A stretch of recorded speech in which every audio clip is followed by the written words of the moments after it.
I am confused. Being philosophically consistent and being a very honest person, I'm sure you can tell me where God came from. All right. Go ahead.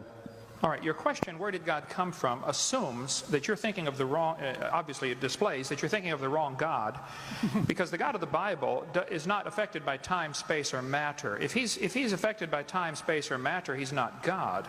Time, space, and matter is what we call a continuum. All of them have to come into existence at the same instant, because if there were matter but no space, where would you put it? If there were matter and space but no time, when would you put it?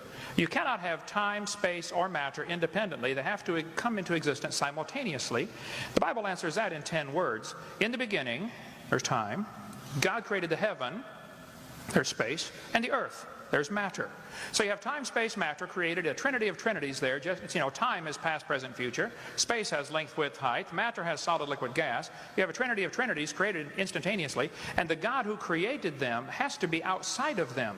If he's limited by time, he's not God. The guy who created this computer is not in the computer. He's not running around in there changing the numbers on the screen, okay? The God who created this universe is outside of the universe. He's above it, beyond it, in it, through it. He's unaffected by it. So the concept that a spiritual force cannot have any effect on a material body, well then I guess you'd have to explain to me things like emotions and love and hatred and envy and jealousy and rationality. I mean, if your brain is just a random collection of chemicals that formed by chance over billions of years, how on earth can you trust your own reasoning processes and the thoughts that you think? Okay, so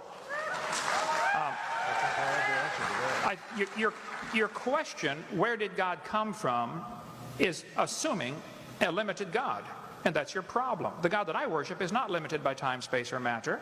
If I could fit the infinite God in my 3-pound brain, he would not be worth worshiping, that's for certain. So that's the God that I worship. Thank you.